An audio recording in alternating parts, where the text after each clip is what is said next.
Good evening, everyone. My name is CMA Kunal Bansal. Now we are starting with significance of auditing. Significance of auditing. Auditing का ज़रूरत क्यों है? Utility क्या है? हमें audit करनी क्यों है? बेसिकली होता क्या है, मैनेजमेंट के पास बहुत सारा रिपोर्ट्स आता है related to financial statements, operating segments में इंटरनल ऑडिट हुई तो उसका रिपोर्ट आया, कहीं स्टैट्यूटरी कंप्लाइंसेस पूरे नहीं हुए तो उसका ऑडिट रिपोर्ट आया, कहीं पे बहुत सारे एरर्स पकड़े गए तो उसका रिपोर्ट आया। तो basically number of report generated, तो रिपोर्ट्स बहुत सारी आती है। तो रिपोर्ट्स बहुत सारी आने के बाद उनको लिए चाहिए auditor, but auditor must be independent. Okay, तो हमें सिग्निफिकेंस समझना है कि सिग्निफिकेंस ऑडिट और ऑडिट रिपोर्ट और ऑडिटर का क्या है।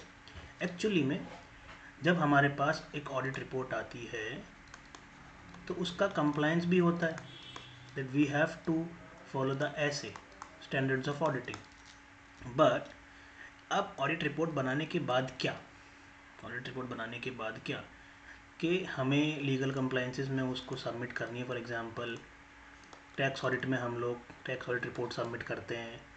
दूसरा, कोई अगर आरबीआई का कंप्लाइंस है तो हम कोई उसकी रिपोर्ट सबमिट करते हैं। तीसरा, कोई ऐसी जैसे रिपोर्ट्स ऑडिट में इंटर्न ऑडिट रिपोर्ट्स हैं फॉर एग्जांपल, तो ऑपरेटिंग सेगमेंट में कई जगह वो कंपलसरी है, compulsory internal audit as per companies act भी है। तो हमें सिग्निफिकेंस क्या देखना है कि number of point of view के हिसाब से ऑडिटिंग का सिग्निफिकेंस क्या है। तो ऑडिट की रिपोर्ट्स जनरेट हुई, रिपोर्ट जनरेट होने के बाद हम उसे अपने कंप्लायंसेस में देंगे, या फिर हमें कोई फंड रेज करने तो हम उसके लिए देंगे, या फिर हमें अपनी कंपनी का गुडविल देखने के लिए देंगे कि actually audit reports are qualified और अनक्वालिफाइड, ये सब हम बाद में पढ़ेंगे। तो अगर हम बुकिश लैंग्वेज से जाएँ तो बुकिश लैंग्वेज क्या बोलती है, see the management furnishes various reports including financial statements to the owner shareholders, again the same thing, to see the financial performance. Report may contain error, may disclose frauds, may be misleading, may be deliberately misleading, चला के जानबूझ के कर दी। इस चीज़ का solution क्या है कि अपॉइंटेड इंडिपेंडेंट पर्सन ऑडिटर, जो हम कवर कर चुके हैं। फिर अगेन द सेम थिंग, अब बड़ी बड़ी कंपनीज है, मल्टीनेशनल एक्टिविटीज़ हैं, तो अकाउंट्स का प्रेपरेशन भी है और भी कंप्लाइंसेज हैं, तो नंबर ऑफ ऑडिट्स भी होंगी। ओके, तो उन अकाउंट्स का वेरिफिकेशन होगा by independent experts. Okay, so coming to the next part, वही सेम चीज़ें रिपीट होती, just you have to focus on the language. पढ़िए, समझिए और आंसर राइटिंग करने की प्रैक्टिस कीजिए। You will get in the veins of audit that how to write an answer. Okay, so हम ये कवर करते हैं कि task of an auditor is a great importance, all concern he must prepare audit report, again the same thing. Most probably the significance is what, filing of income tax return, tax audit हुआ, income tax return file कर दिया। External sources से हमें money चाहिए, तो money चाहिए तो audited financial statements आपको पता ही चाहिए। अगर मैं आज होम लोन भी खरीद लेता हूँ तो अगर मेरा बिजनेस है तो बिजनेस के ऑडिटेड फाइनेंशियल स्टेटमेंट्स मुझे चाहिए, इन केस अगर मेरा फर्म ऑडिट कैटेगरी में आता है। तो अगर इंश्योरेंस क्लेम है तो उसके लिए चाहिए। For example in case of fire flood तो आपने सुना होगा stock audit. Okay, so sometimes stock audit comes in the insurance claim picture. Sales tax के पेमेंट्स में भी चाहिए होता है कि हमारे ऑडिटेड बुक्स ऑफ अकाउंट्स में सेल्स कितनी दिख रही है, कितनी दिख रही है, which has to be comply with the sales tax norms.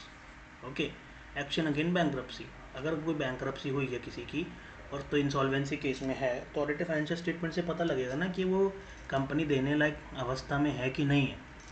Okay, सो पहला पॉइंट ऑफ व्यू तो हो गया। दूसरा देखेंगे internal control point of view, again error and frauds हमारे मैनेजमेंट के। एम्प्लॉय पे चेक, कि एम्प्लॉय क्या कर रहा है, मॉरल चेक। मैनेजमेंट को एडवाइस करेंगे कि कुछ भी अगर प्रॉब्लम है तो हम देख सकते हैं। अगेन यूनिफॉर्मिटी इन अकाउंट्स, अकाउंट्स में यूनिफॉर्मिटी बनी रहे। Third is external affairs point of view. Okay, हमें किसी अकाउंट्स का सेटलमेंट करना है। ओके, अकाउंट्स का सेटलमेंट करना है। फॉर एग्जांपल अगर हम जैसे किसी भी कंपनी में किसी की डेथ हो गई है,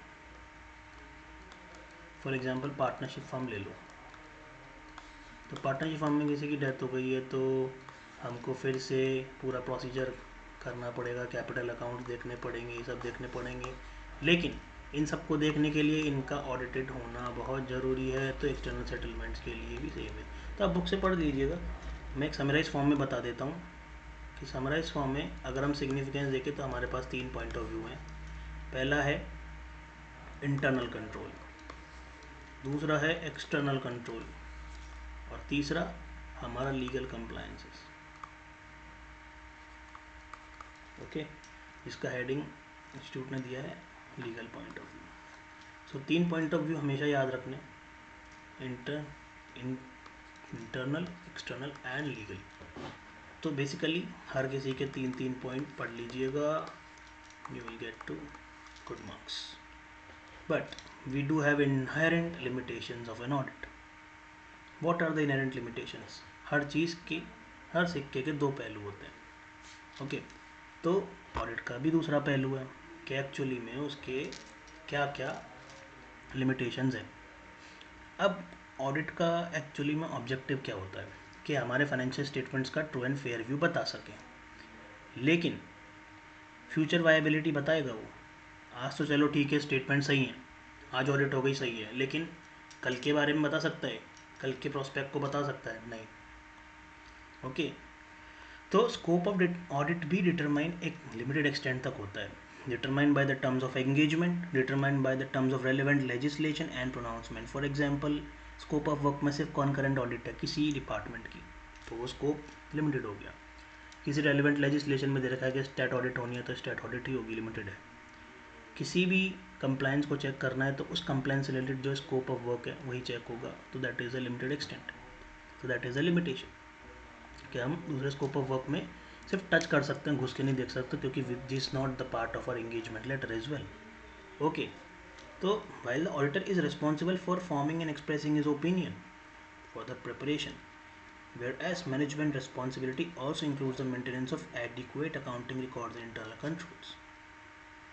Audit of financial statement does not relieve the management in responsibilities. Audit करने से responsibilities खत्म नहीं होती मैनेजमेंट की। Audit के केस में मैनेजमेंट को ऑडिटर को सपोर्ट करना ही होता है to get the correct information. Okay. So basically what are the inherent limitations, ये देखते हैं कि does not guarantee all the material misstatement. क्या सब कुछ गलत है, क्या सब कुछ सही है, ये कभी ऑडिट नहीं बता सकता। ठीक है, until unless you are very experienced, जो तुम्हें बहुत अच्छा नॉलेज है, तुम्हें ये पता है कि इस जगह कुछ ना कुछ मिल सकता है, इस जगह कुछ ना कुछ ऑडिट ऑब्जर्वेशन मिल सकती है, then go for it. Okay, then again the test nature of audit. Audit का टेस्ट नेचर कभी मैच नहीं होगा, क्योंकि मटेरियल मिस स्टेटमेंट कैसे चेक करोगे? Audit evidence available is persuasive और कंक्लूसिव। कभी कभी वेग ऑडिट एविडेंस आ जाते हैं जिससे ओपिनियन बनाना ही मुश्किल हो जाता है। Third is inherent limitations of internal control, that is certain levels of management may be in a position to override controls. For example, reporting authority does not wants to give data or use overrides this control or give some limited data, on what basis we cannot catch up what is going on in the company. So basically this is the first audit limitation. Coming to the second part, it's professional skepticism. This is very important key term, professional skepticism. Okay, professional skepticism क्या होता है? That if something is wrong it is to be detected, right? कुछ गलत है तो उसको detect करना जरूरी है। ऑडिटर का बिहेवियर कैसा होता है, उसका अप्रोच ही यही होता है, दिमाग में यही रहता है कि कुछ ना कुछ मटेरियल मिस स्टेटमेंट है बाबू, फ्रॉड निकालो, जल्दी से पॉइंट बनाओ, get the audit done, get prove someone else wrong. Okay, so basically matter that increase the risk of material misstatement resulting from fraud and error, circumstances that make the auditor to suspect material misstatement, question of reliability। तो कहना क्या चाह रहा है? Material miss statement, इसकी वजह से frauds and error है। ये प्रोफेशनल स्केप्टिसिज्म में हमें अप्रोच लेके चलनी है कि फ्रॉड एंड एरर यहाँ मिलेगा ही मिलेगा। दूसरा क्या हो सकता है कि आप किसी मटेरियल मिस स्टेटमेंट को सस्पेक्ट करोगे, क्योंकि अप्रोच यही है, दिमाग में तो यही है ना कि हर जगह प्रॉब्लम है, need to check everything. Third is reliability, data सही है कि नहीं, that is the point. Okay, third point is materiality, one of the basic fundamental concepts in process of auditing as well as accounting. Auditor has to constantly and continuously judge whether transaction is material or not. Okay, auditor को हर चीज़ की materiality check करनी है कि मुझे जो data मिला है audit के टाइम पे क्या वो सेटिस्फाई करेगा मेरे जितने भी ऑडिट की स्कोप के वर्क है उसको। हमेशा वो चीज़ ऑडिट प्लानिंग में काम आएगी क्योंकि इंगेजमेंट लेटर में वही चीज़ लिखी हुई है। ओके, मटेरियलिटी कैसे चेक करते हैं? It may be cost wise, it may be profit wise, और it may be value wise. यही तो हो सकता है। किसी भी चीज़ की ऑडिट करेंगे तो पहले उसका कॉस्ट देखेंगे, फिर उसके बाद उसका प्रॉफिट देखेंगे कि प्रॉफिट वाइज वो सही है कि नहीं, और वैल्यू वाइज वो सही है कि नहीं। किसी भी इनवॉइस को खोलोगे तो पहले आप अपनी कॉस्ट को दिमाग में लेकर चलोगे, then you will come to get the profit percentage, then you will check the value, or you will check the quantity on what basis. Like for example, sometimes P2P audits we do, procurement to payment audit हम लोग करते हैं, तो इस चीज़ में हम लोग ये सब चीज़ें देखते हैं। आप इंडस्ट्रियल ट्रेनिंग ज़रूर करिएगा, उसी से समझ में आता है कि ऑडिटिंग का नेचर कैसा है, उसका एक्चुअली में सिग्निफिकेंस क्या है, उसकी लिमिटेशंस क्या हैं। ठीक है, तो 3 तरीके के लिमिटेशंस हैं: professional scepticism and materiality, and once more what this is, again the material missing statements due to these 3 points. This is the important point, you have to discuss it, you have to learn it. Okay, इसके बाद हम लोग classification of audit पढ़ेंगे. I don't want to extend this lecture anymore. Just go with the statements and learn it thoroughly, learn it wisely. Thank you.